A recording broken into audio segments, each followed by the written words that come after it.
პრობლემა მაშინ მდგომარეობს, რომ არავინ არ იბრძვის ცვლილებებისთვის. ჩემი პრეტენზია საბოლოო ჯამში ამ ოპოზიციური სპექტრის მიმართ ის არის, რომ ეს ხალხი იბრძვის იმისთვის, რომ საპატიო მეორე, მესამე ადგილი მოიპოვონ, მაგრამ არავინ არ იბრძვის ცვლილებებისთვის, იმიტომ რომ მე მგონი თვალწინდევს ცვლილებებზე გამოსავალი. ყველას ესმის რა არის გასაკეთებელი.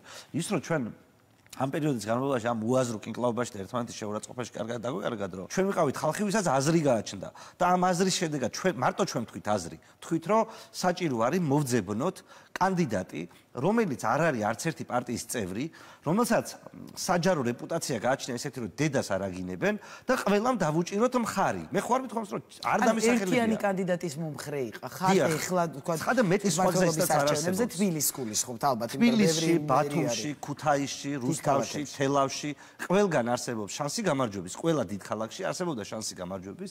თუ ჩვენ ტელევიზიას გავხსნიდით, იმაზე სალაპარაკოთ, რომ მოდი მოვიფიქროთ, ვინ შეიძლება იყოს კალაძის კონკურენტი თბილისში. ხო ვიცით ქართული ცნობის მხრიდან ვინც არის კანდიდატი?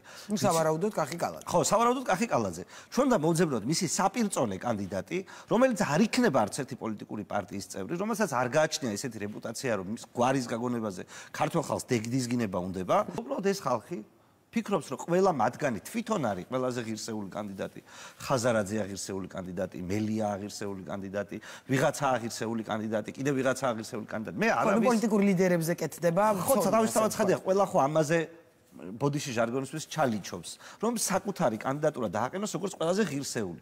ჩვენ სხვებისგან განსხვავებით, მიუხედავად იმისა, რომ არაბიზე ნაკლები ღირსეული საკუთარი თავი არ მგონია, არ დაგვიყენებია ჩვენი კანდიდატი. არც კი გვითხოვს ამის შესახებ. თქვით, რომ მოდი მოვძებნოთ კაცი, რომელიც იქნება კონკურენტი. როდესაც ჩვენ ერთადერთ გეგმას ვდებდით, რომ მოდი ხალხო, ერთადერთ გამარჯვების გეგმას, რომ მოდით დავასახელოთ საერთო კანდიდატი. მე გეტყვით, თქვენ თუ არ იცით, ვინ არის კანდიდატი, ოღონდ მოდით, დავილაპარაკოთ სერიოზულად. როგორი ტიპი შეიძლება იყოს ეს კანდიდატი? ამასთან დაკავშირებით არის სრული ბლოკადა. ტელევიზიაში ლანძღავდნენ ხალხს, რომელიც ლელოს ტელევიზიებში ლანძღავდნენ ხალხს, რომელიც ამბობდა, რომ არჩევნებში უნდა მივიღოთ მონაწილეობა. ჩვენ ანუ ამბავი იყო, რომ თქვენ ღალატობთ პატიმრებს, მათ ოჯახებს ღალატობთ. ახლა უბრალოდ უხერხულობაა შექმნილი ლელოვიზიაში. ჟურნალისტებს ნათქვამი აქვთ, რომ ყველა მოღალატეა პატიმრის ოჯახის წევრების, ვინც არჩევნებზე გავა, მათი დამქირავებელი ახლა არჩევნებზე გასვლას აპირებს. შეიძლება ლელოს ფულმა ყველაფერი გადალახოს, პრემია მიცენ გრიგოლიას და რაც უნდა ის გააправოს, მაგრამ ხო ხვდებით, რომ აი ამან ყველაფერი ეს პროცესი დააზიანა. თუ კი ოპოზიციამ გადაწყვიტა, დღეიდან მაინც ფიქრობთ, რომ შესაძლოა რომ ისევ ერთიან კანდიდატზე ისაუბროთ ოპოზიციაში, ბოლო კითხვა, იმიტომ რომ გვეწურება. ერთი არის, რომ ერთიან კანდიდატზე საუბარი დაგვიანებული შეიძლება არ იყოს, მაგრამ ვინაიდან მე შანსებს ვერ ვხედავ, რომ ვინმე ამაზე წამოვა, ამიტომ გონია პრობლემა, თორე არა იმიტომ, რომ დასახელება არ შეიძლება ასეთი კანდიდატის, არა იმიტომ, რომ გვიანია და ვერ მოვასწრებთ ამის დასახელებას.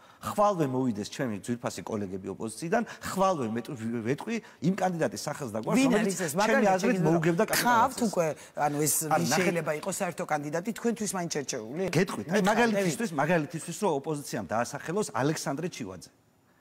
აი კახა კალაძის კონკურენტად. ფეხბურთელი მცველი და ვერავინ ამ ქვეყანაში, საქართველოში ვერავინ ვერ იტყვის, რომ ამ ორ ცველს შორის ერთ-ერთს აქვს უზარმაზარი უპირატესობა, ან საფეხბურთო მოედანზე, ან საფეხბურთო მოედნის მიღმა. ბატონმა საშამ არც კი იცის რომ მას ლაპარაკობ. ძალიან დიდი სიურპრიზი იქნება დღესდღეობის სიურპრიზისთვის, მაგრამ მე ეს მაგალითი ვთქვი. მე კი არ ვიზახი რომ ბატონი საშა არის მარტო ასეთი ღირსეული ადამიანი ამ კონკრეტულ შემთხვევაში. დარწმუნებული ვარ, კიდე სხვა ბევრი ადამიანი იქნება, მაგრამ ჩვენ განსხვავებულად ფიქრი არ გვინდა, კრეატიულად ფიქრი არ გვინდა. და როდესაც აი წარმოიდგინე ყველა ოპოზიციური პარტია, რომელიც სულიყავით ერთად.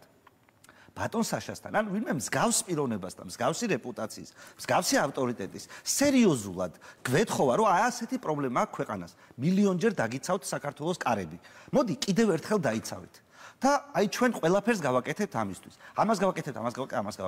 ეს ხო იქნებოდა სერიოზული წინადადება და ვინმე მითხრას, რომ აი ამ ბრძოლაში უკვე წინასწარ არსებობს გამარჯვებული. ისევე როგორც ახლა მარტო ლელო რო გავა არჩევნებზე, ხაზარაძეს რო დაასახელებენ კანდიდატად და ასე შემდეგ.